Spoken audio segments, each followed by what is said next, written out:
everybody. Welcome to Furthermore with Amanda Head. This is our Small Business Saturday series. And seeing as it is Labor Day weekend, I think we should have a little bit of fun today. So I am very excited to bring on my next guest. For those of you who are consumers of comedy, you have to look up this woman if you don't know about her yet. Her name is Chonda Pierce. She is an Emmy-nominated, wildly successful stand-up comedian for more than 3 decades. She is the author of numerous books, including her most recent one, which is called Life is Funny Until It's Not, a comic story of love, loss, and lunacy. But a little bit of background. So she played Minnie Pearl at Opryland when I lived in Nashville. So some of you don't know this about me. I grew up in Alabama, but I was born in Nashville.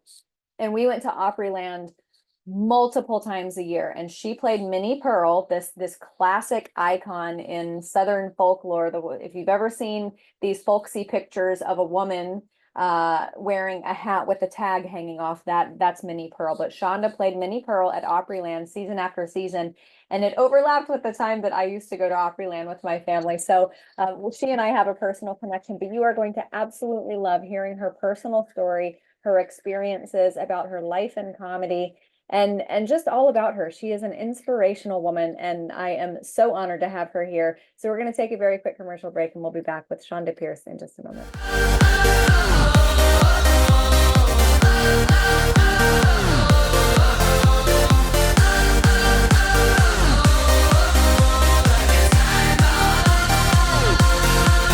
Welcome, everybody. I am so excited for this next guest. She is just a fierce woman, a funny woman, a wonderful woman, a smart and talented woman. She is Emmy-nominated comedian. She's also the author of her latest book, Life is Funny Until It's Not, a comic story of love, loss, and lunacy. Chonda Pierce. Chonda, you are a legend in the world of comedy and so many other realms of entertainment. Thank you so much for being here. Oh, thank you. You know, Amanda, it's funny when you keep your head down and you just do what you do and you do what you love. The years tick by so quickly, it's a shock.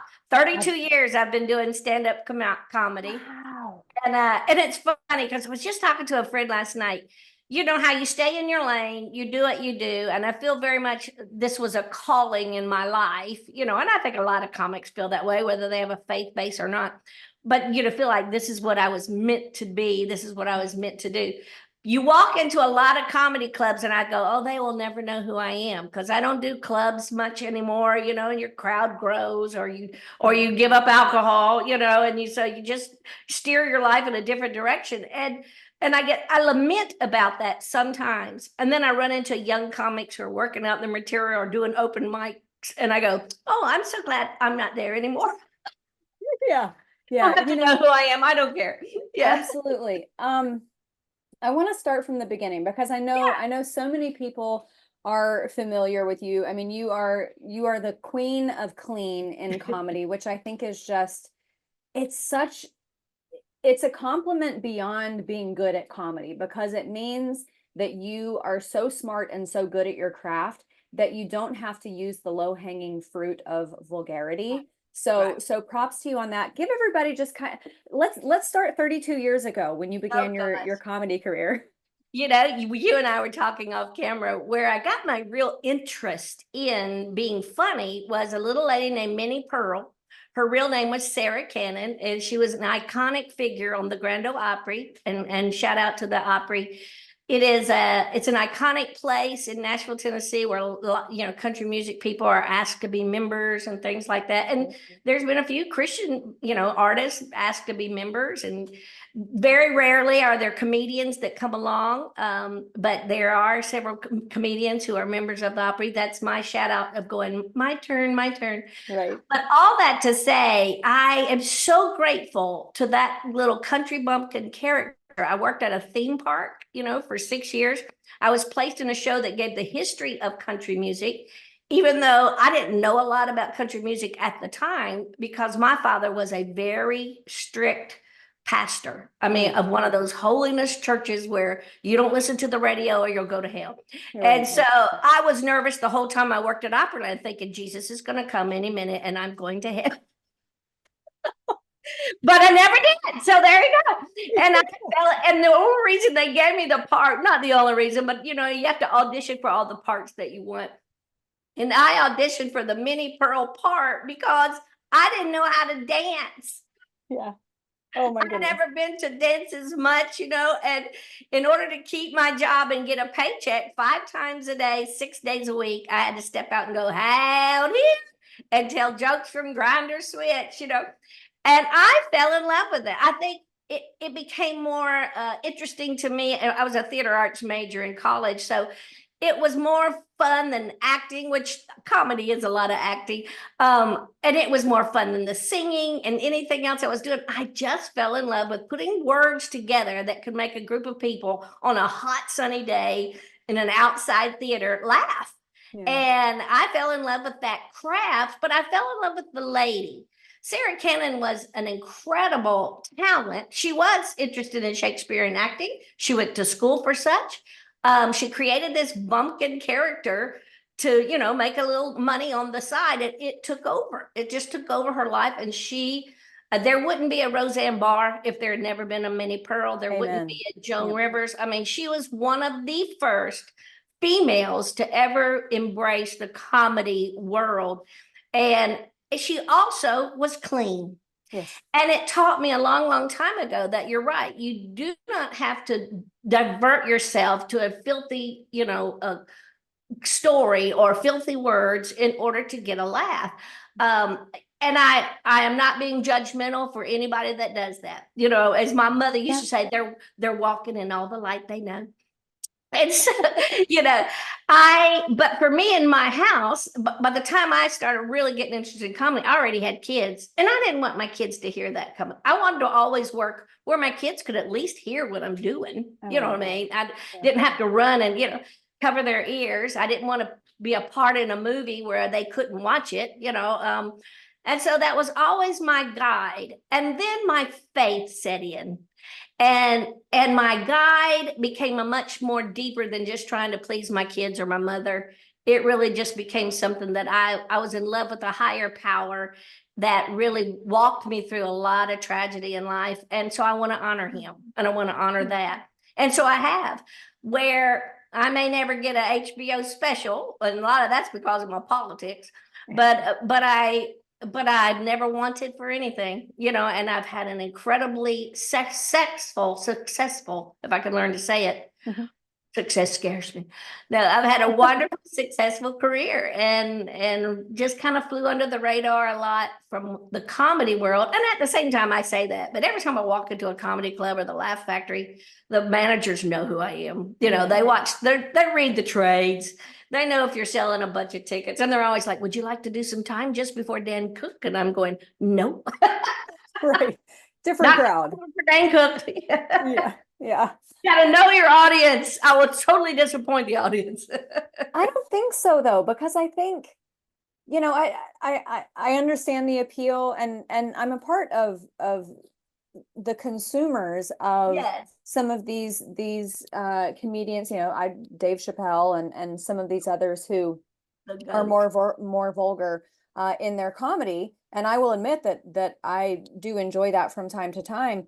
But I also think, Chonda, that I think you could teach a master class to them. I think if you did appear before Dane Cook or before, Dave Chappelle or some of these other big comedians, that I think that would pull some people over, because you've got a crowd who's thirsting for funny, and you deliver. Well, Amanda, you just inspired me so much. It's so weird you say that, because, it's a God thing. Amen. Because somebody was just telling me that last night, going, because I keep thinking, I'm touring, I'm going to the same cities, I'm ready to retire. And they're like, no. Yeah. I am very blessed. I'm secure in what it is that I do and how I do it. But I am, Minnie Pearl said to me and to many artists many years ago, you talking about your audience, you got to love them and they'll love you back. Yeah. And so that gives me a great respect for my audience. And you don't want to make your audience feel embarrassed because they're where they're at, but right. I remember many years ago, I did a comedy club, and I was just so distracted by the people drinking on the front row that I was like, you are too young. The mother in me kicks in. I'm like, does your mother know you're here? Yes. And so I have a little bit of things to get over when it comes, that direction. But I will tell you, Amanda, I have a wonderful manager. He's been mine for now 17 years. Wow. Andrew Tenenbaum comes from a very reputable management agency. They manage Billy Crystal and Robin Williams and a whole host of big names. And how they ran into me, I don't know. But for 17 years, I've been with those gentlemen. Hey, and Andrew, yeah, and when Andrew, he is surprised himself with all his connections to Los Angeles and the comedy world.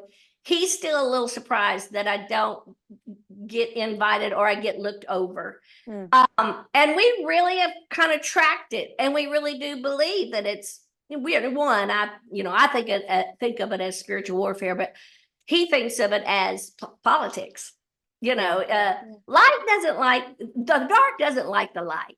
No. And they don't want you to come here because the dark would remain dark if light never showed up. And so he feels that's part of it. Now he's a wonderful Jewish man, as most of comedy is. He was always shocked that I knew just about as much about his half of the Bible as I know about my half. Yeah. But it's interesting. I wanted to write this book about this very thing, Amanda. I wanted to write, that life is so funny and great. And then sometimes it's not, because you can feel rejection at every age. I've been through a myriad of tragedies, and too many, to tell you the truth. And so I wanted to write that just stay true to you, and then be excited when opportunity comes, and just do what you do, pay your bills. Success is very much, I start saying overrated. It's very much on the scale, on your own scale. What I feel like is successful is just not having a mortgage. Yeah. But I grew up in poor, so not having a mortgage, I feel successful. I wonder if, I was just thinking, there are a lot of comedians who sponsor comedy tours, and whether it's a Netflix special or whether it's at Los Angeles. I'm here in LA, and we have so many great comedy venues: the Comedy Store, the Laugh Factory, the Improv down on Melrose. You, I think, should sponsor a clean comedy tour, and like once a month at those places, they should have a clean comedy night with you headlining. I feel like, because there is a Christian movement. There is a Christian movement happening here in Los Angeles that there is. That is bubbling over, and I feel like that would be wildly successful. Yeah.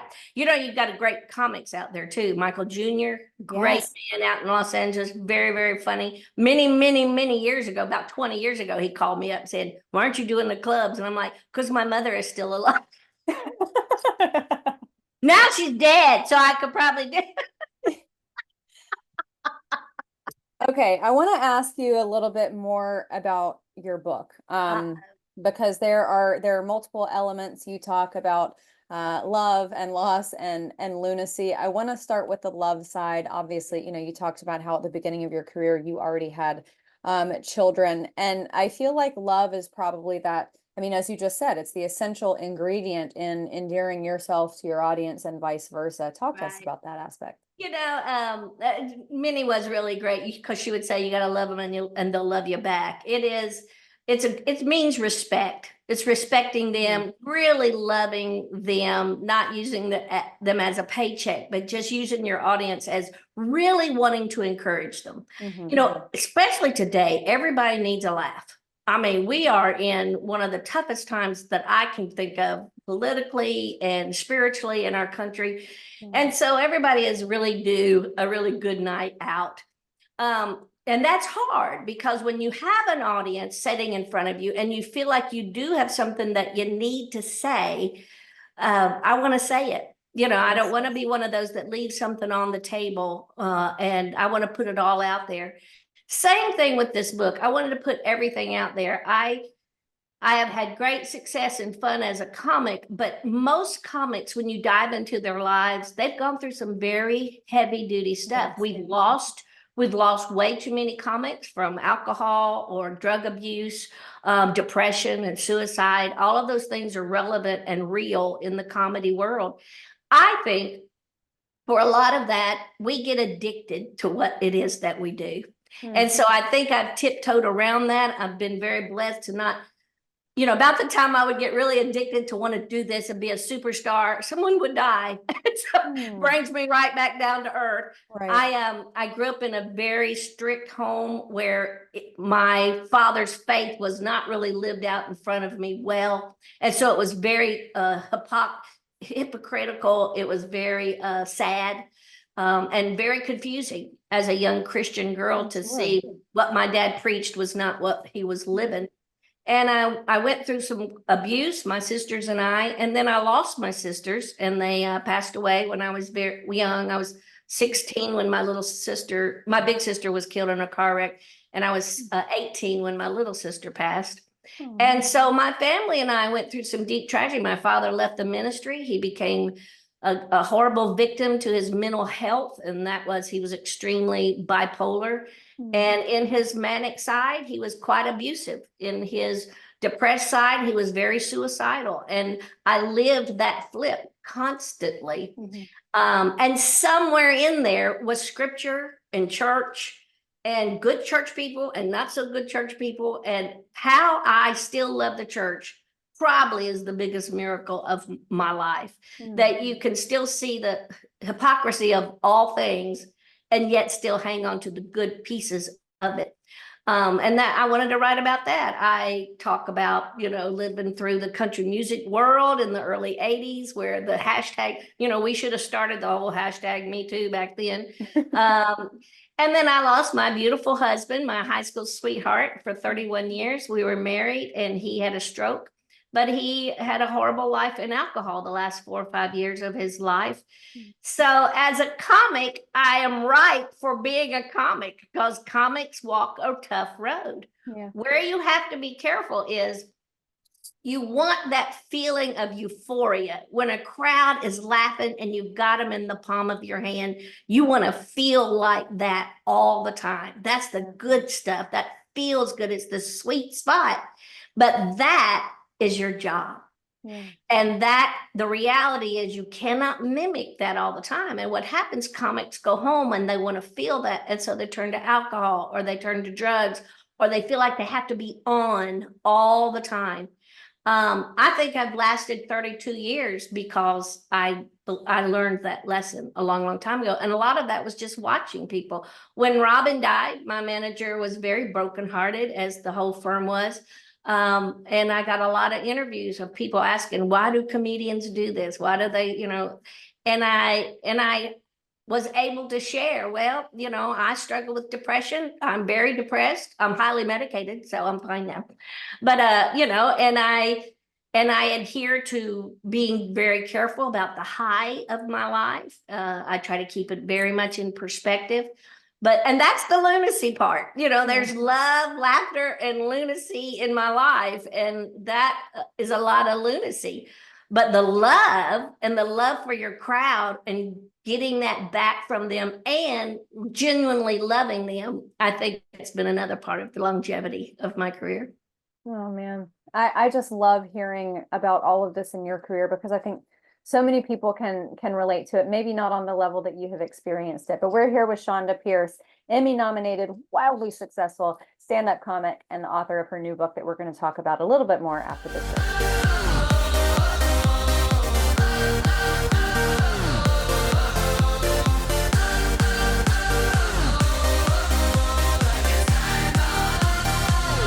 Welcome back, everybody. I am here with Chonda Pierce. Chonda, I want to ask you about what you were discussing a moment ago. This I think it's probably a dopamine reaction that stand-up comics feel. Actually, last night, my husband and I were watching the 30 for 30 about John Daly, and he's someone who has struggled with alcohol addiction, and he was talking about how, on the front nine, he would be over 4, and then he would go into the clubhouse and pound 5 beers, and then he would end up winning the tournament afterwards. And I wonder if for comedians, there is this aspect of not necessarily the tangible addiction to alcohol and drugs, but as you were talking about experiencing loss, I think for comedians, and I don't want to say that it makes you better at your job, but I do also feel like there's an aspect of it that makes you more sensitive and aware of the issues that come along with loss and tragedy, and therefore it's more relatable for the audience. Does that make sense? I think I think it's a very great question, because I think a lot of it is we who've been through tragedies, we know what that feels like. And so we long to stay out of that lane, and so we start leading toward the funny stuff. I look back, even in my childhood, before tragedy hit, or before I was really aware of what dysfunction is, I was always watching every Carol Burnett show there was. I loved Lucille Ball. I was Red Skelton. Of course, this is aging me, but I loved all the things that were funny. And then when I got interested in acting, and I was a theater arts major in college, I remember I always auditioned for the funny stuff. I always just wanted the funny stuff. I wanted to hear the crowd laugh, instead of the pretty, leading lady with all the nice songs and the romantic, moments. I wanted the funny stuff. I wanted to hear the crowd laugh. And then when I got my job at Opryland, and so all that to say, you see the timeline and the thread that goes through your life. And I think we who have walked some tragic roads, we find this one little thread of where there's joy or where there's fun, and we want to grab onto that. And so we pull that till the sweater is completely unraveled, and we find this is who I want to be. I admire people who are willing to try stand up. It is not easy. I used to laugh a lot to my secular comic friends and say, you think you're funny, come make a bunch of Baptist deacons laugh, without a 2-drink minimum. We'll see how funny you are. I remember the 2-drink minimum. That's the key. That's it. And I said, I was on The View once, and Whoopi Goldberg asked me, what's the difference in my crowd and yours? And I said, a 2-drink minimum is the first thing that comes to mind, Although I've been in a few churches, they could use a shot or two, because so sad, all that to say, now, it's not as bad as us against them kind of a world anymore. In other words, there's a lot of wonderful Christians, and they love to go to comedy shows. Somebody asked me the other day who my favorite comic is, and I said, you're not going to like my answer, because it's Dave Chappelle. Yeah. I think it's brilliant, absolutely brilliant. I wish, he would flavor it down a little bit, but that's his background. That's who he is. People go, why don't you cuss? And I go, well, I remember the taste of ivory soap. That's one thing. And it's just not even in my background. I didn't grow up hearing any of those words. And so it's not even in my repertoire. And it's not like I'm trying to be all righteous and, spiritual. It just doesn't exist in my head. Now, believe me, when I stub my toe, I don't go, thank you, Jesus, for this toe. You might hear a little something come out of my mouth. But all that to say, people are just talking in the vernacular that they grew up in. And so I can respect him for that. I respect that he honors his religion. I respect that he can get you laughing and make you think real quickly about what's really going on in the world. And this wokeness, this woke stuff is killing comedy. Yes. It is absolutely ridiculous when even the Second Amendment doesn't even apply to us anymore. And so that's ridiculous. And there's a lot of comics I don't care for. I don't like their language. I don't like anything that degrades women. And yet sometimes the women are the worst. I know. Now, they're just the nastiest. And I go, girl, if my mother was here, she would wash her mouth so bad. Be proud of your body and be kind about your body and other women's bodies, but yeah, it is, it's a road that I've read a lot of books about comedians and comedians' lives. Billy Crystal's book is amazing. And it's how we take our view of the world and how we see some incident and can make it funny. I just think that's a great gift, but I'm not the first one that's ever done that. Jesus, good Lord. When Jesus said it's harder for a rich man to get into heaven than a camel can get through the eye of a needle. Back in the day, that was sarcasm at its best. That was Jesus doing a set. Right. Yeah. Jesus did 10 minutes and nobody drank. Well, they may have. I don't know. Yeah. You were talking about, and I'm so glad you brought this up, because You were talking about the things that you have had on Netflix, and you've had a number of series on television. So tell us about those. Well, I did a documentary years ago called Laughing in the Dark. We didn't know we were doing a documentary. We were really, my manager was so funny. He was trying to capture some behind the scenes of what I do so that he could take it to the, powers that be and say, look, man, she's selling thousands of tickets every night, blah, blah. Yeah. And in the midst of that, tragedy hit in my life, and my parents passed, my husband passed, and we decided to really talk about those things. And I had a book come out called Laughing in the Dark about depression and how to face that, what to do with that, what it's like to be an artist and get put in a psychiatric hospital because you want to jump off the roof. Right. So all of that hit at the same time, and that thing went blockbusters. And now I laugh and go, there's been 3 documentaries about my life and I'm still alive. So I don't know what they're going to do when I'm dead.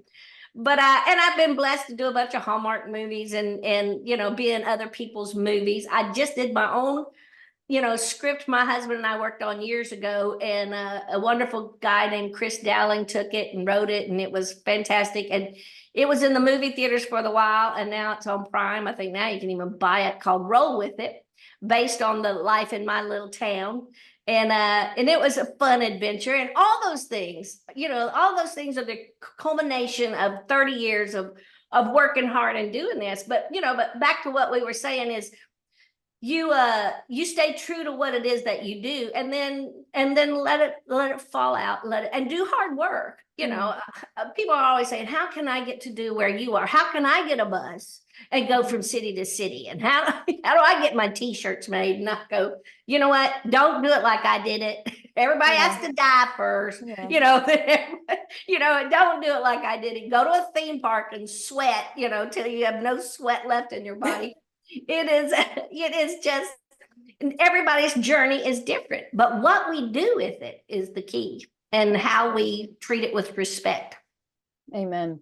I want to ask you, you have experienced tremendous loss in your life, having lost your husband, your parents.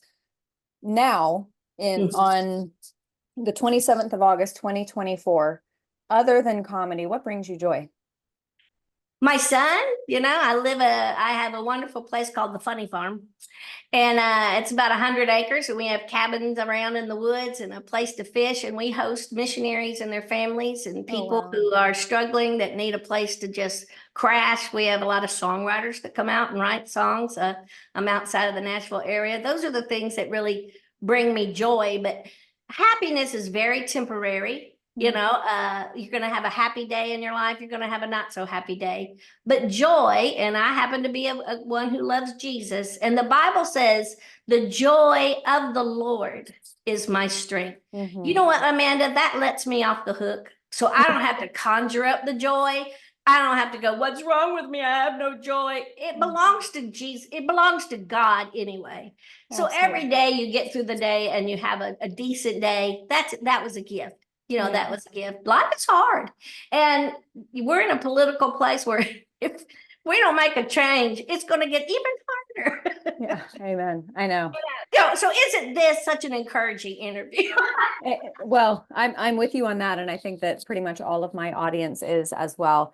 And I want to be respectful of your time. So I want to encourage the entire audience to go out and get your books, Laughing in the Dark, and then your most recent one, Life is Funny Until It's Not.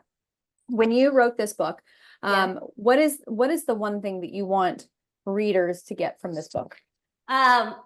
Reality. I really thought, Amanda, when it came out, it'd probably be the slow burn of my career, that it would begin to trickle off, because it's very honest. It's very honest about Christendom and the church world. It's very honest about what it is that I do, that I am not a perfect Christian. I have failed in every way that you could think of, but we all have. I know, and I get back up, and I hope that that's what the reality of it is. Quit thinking. People are so hard on Christians because they think we're supposed to be perfect, and sometimes people try to be perfect. I gave up on that a long time ago. Yeah, I laugh about my spanks and my fat butt, and and dating. Oh my God, dating over 60. That's hours of material right there. I bet. Oh boy. I want everyone to check you out. Please, everybody, go to her website, first of all, chonda.org. That's CHONDA.org. But you can also find her books anywhere that they are sold. Chonda, you are such an inspiration. You're an inspiration in the comedy community, in the faith world. Just, I mean, as a successful woman and staying strong in your faith and your courage to speak out about things, you truly are an inspiration. And we are so honored to have this time with you today. Thank you very, very much. Great to talk to you, Amanda. Great to talk to you, Shauna. Next time I'm in Nashville, I'm going to call you and You I'll take you out to better. lunch. We'll go listen to a comedy somewhere. I would love that. I would absolutely love that. And when you're in Los Angeles doing a show, you have to let me know. I will let you know. Thank you, my love. All righty. Chonda Pierce, thank you so much.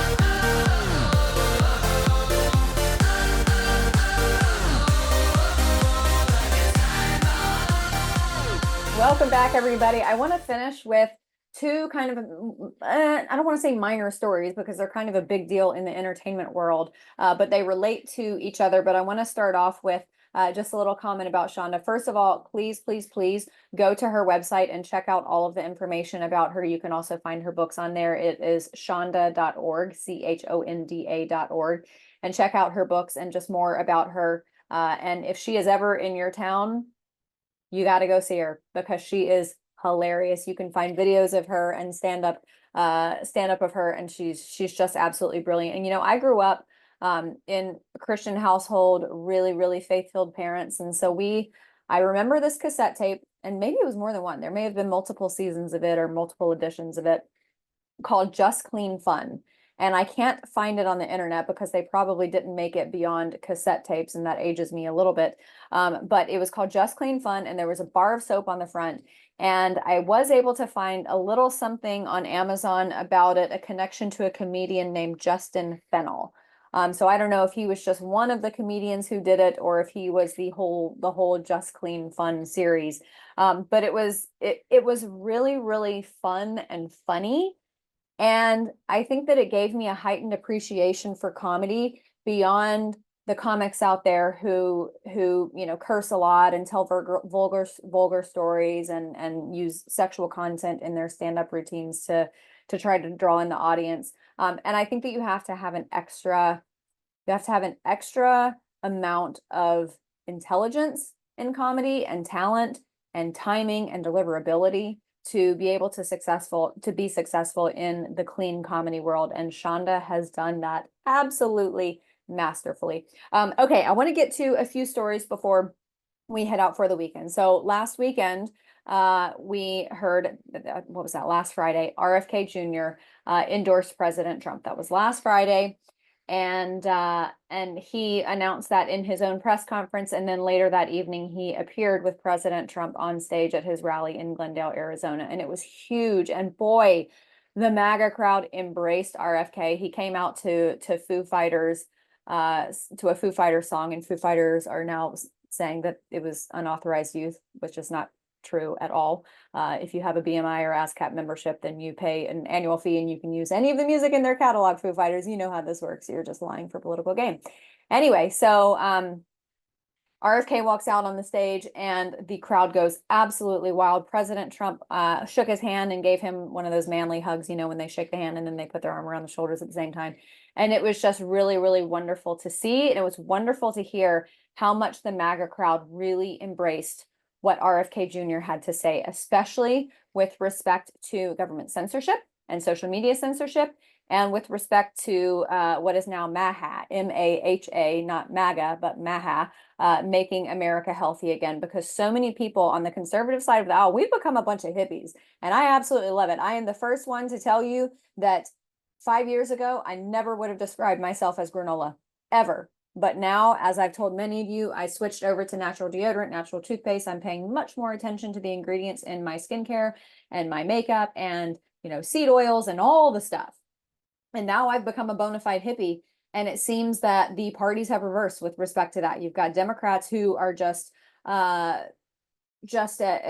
unreasonable faithfulness to big pharma and big medicine. And then on the conservative side of the aisle, and obviously this has a lot to do with COVID, people are much more skeptical of big pharma and anything that the medical establishment puts out. all that to say, RFK revealed in an interview with Tucker Carlson, this is quite a shock to me, that it was his wife, Cheryl Hines, who encouraged him to hear Trump out. Now, Cheryl Hines, for those of you who don't know, she is a very successful actress. She played Larry David's wife on Curb Your Enthusiasm, and then she became his ex-wife on the show. But she's hilarious, and she is a great actress, and she, she's in that liberal Hollywood world. But I think that gosh, I have so much respect for her after hearing this, because there are so many people in Hollywood, and maybe not even on the left side of the aisle, on the right side of the aisle too. So many people out there who, because of the messenger, they poo-poo the message. And this is an instance of Cheryl Hines showing an immense amount of wisdom and valuing the message over the messenger, and valuing her husband's message over who might ultimately be the one to help bolster and deliver that message, that person being Donald Trump. So RFK goes on Tucker Carlson's interview, and he says, I had these meetings with President Trump, and they were partly because of you, talking about Tucker Carlson kind of brokering this communication between the two camps.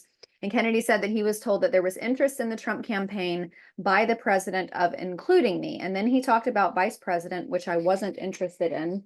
And it was a few days later that President Trump announced J.D. Vance as his vice presidential running mate at the RNC, or right before the RNC. Was that at the RNC? I think it was at the RNC. Anyway, he said, and part of this was, I just thought it was a non-starter with Cheryl. And I called Cheryl, and she said to me, you should hear them out. Can you imagine someone like Cheryl Hines, who is that deep in Hollywood, who has a vested interest in having as few connections with Donald Trump as possible, encouraging her husband to hear him out, because she knows that if Donald Trump wins the election, there is a benefit to the American people and the American body, the health of the human body of the American people. There is a benefit to this country of RFK having a voice in this administration. And look, just a few days ago, President Trump announced that he was officially adding both RFK Jr. and Tulsi Gabbard to his transition team. And y'all, when it comes to a transition team, this cannot be underemphasized. They have such strong voices in the initial building and the initial infrastructure of an administration. I mean, this stuff is planned out before. I mean, they are planning now.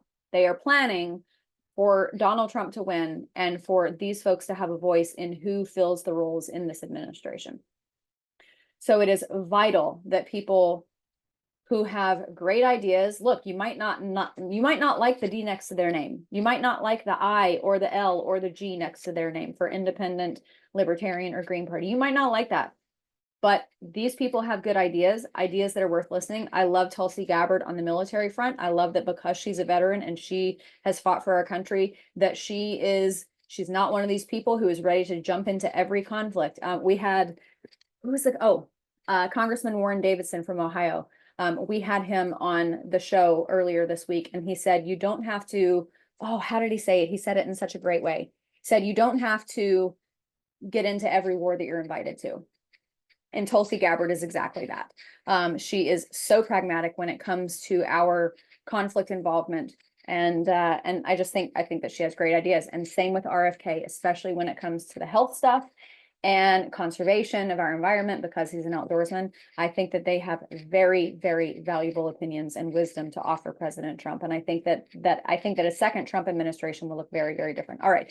The second story that kind of ties into this. So Kennedy is RFK Jr.'s daughter. She is named, I believe, after JFK's sister. Anyway, she's in her 50s. She's an aspiring actress. And apparently she's rumored to be hanging out with Ben Affleck.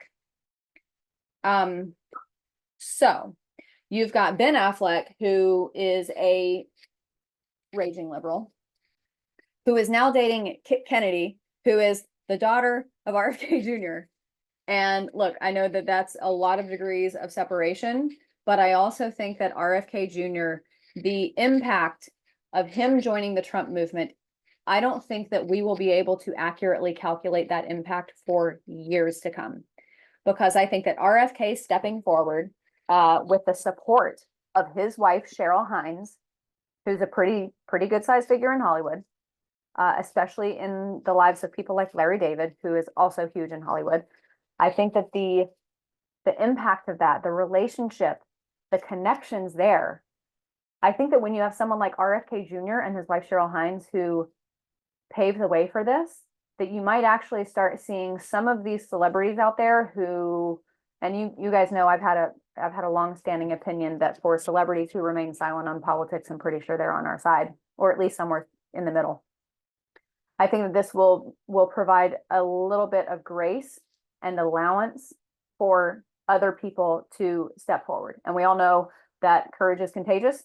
And so I really hope that this is going to be something that years from now, 10 years from now, we're going to be like, wow, that was a major turning point.